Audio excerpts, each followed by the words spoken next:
오늘도 인사를 드려보고 있는 크립토 마토이긴 합니다만은 오늘은 영상 제목에 많은 정보들이 나와 있지 않은 날이라고 꼭 명시를 해야 될 것 같습니다. 많은 정보가 없어가지고 짧은 영상이 될 것 같습니다.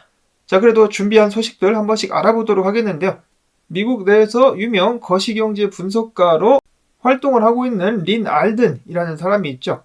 이 사람 같은 경우는 비트코인을 굉장히 긍정적으로 보고 있는 사람이고 또한 직접 활용도 하고 있었다라고 하는데요. 그는 사토시 월렛이라는 앱을 통해 가지고 비트코인을 주고받고 했었다라고 합니다. 말 그대로 지갑으로 활용을 하고 있었는데 어느샌가 미국 내에서 사토시 월렛이 다운로드가 금지되는 상황이 발생을 했다라고 하는데요. 아무래도 역시나 미국의 규제 때문에 사토시 월렛이 미국 내에서 운영을 중단하는 것이 아니겠느냐라고 예측을 했습니다. 미국 같은 경우는 계속해서 암호화폐 및 비트코인에 관련된 압박 수위를 높여가고 있는데요. 린 알든은 이에 대해서 미국은 세계 기축통화 달러를 운영하기 때문에 그들의 독점에 영향을 미칠 수 있는 화폐 효율성과 혁신을 허용하는데 시간이 오래 걸릴 것이다 라고 이야기를 했습니다.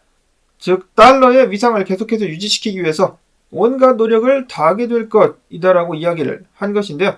그렇기 때문에 통화의 혁신, 비트코인과 같은 혁신의 발전은 미국이 아닌 다른 나라에서 시작될 가능성이 높다라고 이야기를 했습니다. 실제로 미국의 재정 상황 같은 경우는 완전 부도 상태죠. 적자에 빚만 덕지덕지 쌓아가고 있는 상황인데 이런 상황에서 달러가 힘이 약해지게 된다면 확실히 미국에 좋지 않을 것입니다. 자, 근데 비트코인이 달러의 힘을 약화시키는데 가장 큰 적이냐? 아니죠. 달러의 가장 큰 위협 같은 경우는 첫 번째로 미국 정부 그 자체 지출을 줄이기는커녕 계속해서 빚을 내면서 돈을 더 찢게 되고 달러의 약세를 가속화시키고 국제사회에서 달러에 대한 신뢰도 무너뜨리고 있으며 두 번째로는 중국의 위안화, 호시탐탐 기축의 자리를 탐내고 있는 위안화라고 볼 수가 있겠고 비트코인 같은 경우는 미국이 해당 혁신적인 기술과 투자 기회를 잘 활용하기만 한다면 오히려 빚을 줄이는데 큰 기회가 될 수도 있겠습니다. 그런데 이 부분에 대해서는 일단 꽉 막힌 생각을 가지고 있는 미국의 현지 상황이고 한편 최근에 경제 매체인 FX 해지 같은 경우는 다음과 같은 점을 지적하면서 칼럼을 내보내기도 했었습니다. 제롬 파월과 연준 같은 경우는 사실 이 경제에 대한 장기적인 계획이 하나도 없이 즉흥적으로 정책을 이어가고 있다. 말 그대로 계속해서 발등에 떨어진 불만 끄고 있을 뿐 전체적으로 플랜이 하나도 없다라고 이야기를 하는 것인데요. 이러한 부분은 연준의 정책 그리고 제롬 파월의 발언 및 그가 질문에 답하는 것을 봤을 때 확실히 알 수 있다라고 이야기를 했었습니다. 인플레이션이야 데이터를 참고할 수밖에 없다지만은 은행 구제 문제 같은 경우는 말 그대로 후에 대책 없이 그냥 일단 자금만 만들어가지고 비상사태에 대비를 하고 있는 그때그때 도와주는 그런 상황이라는 것입니다. 자, 이런 사태가 언제까지 이어질 수 있을까? 한편 어제 같은 경우 서방 기준으로 쇼핑의 정점이라고 볼 수 있는 블랙 프라이데이가 있었는데요. 몇몇 은행들의 운영이 정지가 되면서 이상이 생기면서 시민들이 돈을 활용하지 못하거나 소비를 하지 못하거나 입금이 되지 않은 사태가 계속해서 이어졌었다라고 합니다. 첫 번째로 미국의 뱅크 오브 아메리카 같은 경우는 계속해서 문제가 생기고 있는데 어제 또 입금에 지연이 있었다라고 하고 그 다음으로 유럽 쪽에서 특히 영국에서 HSBC가 마비가 되면서 은행 이용자들의 소비가 중단되는 사태가 발생하기도 했었습니다. 그리고 마지막으로 UBS도 마찬가지로 은행 시스템이 마비가 되는 사태가 발생을 했었다. 아무리 봐도 유동성이 좀 문제가 있는 것 같죠? 이런 사태가 언제까지 지속될 수 있을 것이며 시민들은 이를 언제까지 참을 것인지 내년에도 계속해서 지켜보도록 하겠습니다. 아직 12월 시작도 안 했지만 자, 아무튼지 간에 다음으로 이어가지고 돈나무 언니 아크인베스트가 최근에 GBTC를 겁나게 팔아제꼈죠. 그래서 왜 팔고 있느냐? 많은 사람들이 의문을 가졌었는데 그 이유 몇 가지들을 예측을 해보자면 첫 번째로 아크인베스트 역시 현물 ETF 신청을 했었죠. 아크인베스트 같은 경우는 자신들이 현물 비트코인 ETF를 운용해야 되기 때문에 경쟁사가 될 GBTC에 돈을 묶어둘 이유가 전혀 없다라는 것이고 두 번째로는 JP모건에서 분석하기를 GBTC의 할인율을 보고 유입된 자금이 즉 역푸가 심했을 때 들어왔었던 자금들이 차익을 보고 시장을 이탈하고 있는 것일 수 있다라고 이야기를 하기도 했었습니다. 그리고 GBTC의 현재 규모는 230억 달러, 다른 비트코인 관련 펀드가 50억 달러인데 만약에 ETF가 승인이 되고 나면은 자금 배분이 바뀌게 되면서 30억 달러 정도가 GBTC로부터 이탈할 것으로 예상이 되기 때문에 GBTC를 판 것이다 라는 식으로 예상을 하기도 했었습니다. 일단 예상하기를 비트코인 가격에 문제가 생길 것 같아가지고 GBTC를 판 것은 아니다 라고 볼 수가 있겠고요. 자, 그 다음으로는 국내 암호화폐 투자자 2,000명을 대상으로 또 설문조사가 있었죠. 코인리스와 크라토스의 설문조사에 의하면은 2,000명 중에 51.5%가 다음 주에 비트코인이 상승 또는 급등할 것으로 전망을 했었고, 횡보를 예상한 응답자는 31.9%, 하락 및 떡락을 예상한 응답자는 16.6%로 나타났다라고 합니다. 자, 그리고 국내 투자자 중에 40% 같은 경우는 비트코인 현물 ETF가 출시된다 할지라도 암호화폐 거래소에서 코인을 매수하게 될 것이다 라고 이야기를 했는데요.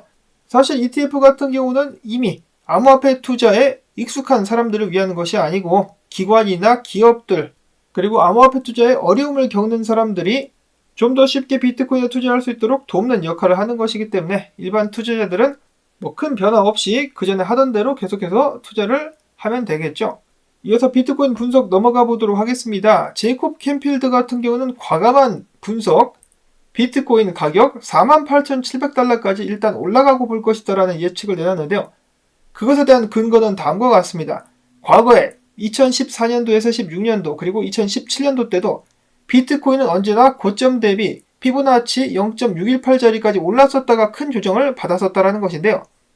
이런 식으로다가 이러한 618까지 올랐다가 큰 조정이 반복되는 역사가 이어져 왔었다. 여기도 마찬가지죠. 올랐다가 큰 조정이 왔었다.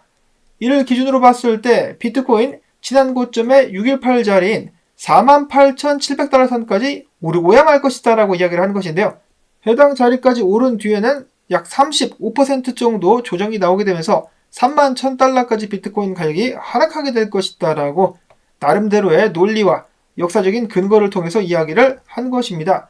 그래서 그의 계획은 이렇습니다. 이번 상승 때 비트코인 가격이 48,700달러까지 오르고 이더리움도 3,350달러까지 상승 후에 알트장이 14일 동안 진행되게 되면서 모든 것들이 펌핑하고 나서 딱 그 자리에서 나는 들고 있는 모든 코인들을 죄다 팔고 40% 폭락을 기다렸다가 다시 줍줍을 하겠다라고 이야기를 한 것입니다. 자, 이 사람의 계획이 그렇다라는 것이죠. 그 중에 솔라나 같은 경우는 또 어마어마한 상승을 기대하고 있다라는 말을 덧붙이기도 했었는데, 자, 이러한 그의 의견 및 계획 어떻게 생각을 하십니까? 역사가 반복되면서 0.618자리까지 비트코인이 반등을 하며 48,700달러까지 쏠 수 있을 것인가? 그럴듯해 보이긴 하죠. 차트를 딱 봤을 때. 이러한 분석도 있다, 의견도 있다라는 것을 참고를 해주실 수 있기를 바라고요. 크립토 뉴보 분석가 같은 경우는 저번 주 일요일에 그가 했었던 분석 및 예측이 지금 그대로 가고 있다라고 이야기를 했습니다. 조정까지 딱딱 예측을 맞춰가지고 비트코인이 어제자로 해가지고 38,400달러까지 상승을 했었던 상황. 지금부터 어떻게 될 것인가? 만약에 비트코인이 이 사람 예측대로 지금부터 33,000달러대까지 뚝 떨어지게 된다면 지금 분위기가 좋은 알트코인들도 같이 흐를 수밖에는 없겠죠. 이럴 가능성이 있다는 것을 염두에 두시면서 알트코인 분석들 보도록 하겠습니다. 일단 알트코인, 이더리움을 포함한 토탈2 시총 같은 경우는 저항을 뚫고 계속해서 강세를 보여주고 있다. 쌍바닥을 찍고 지속적으로 상승하게 되면서 알트장이 지속될 가능성이 보여지고 있다면서 많은 분석가들 흥분을 감추지 못하고 있습니다. 마찬가지로 토탈2인데요. 이더리움을 포함해가지고 알트코인들이 힘을 내주고 있다.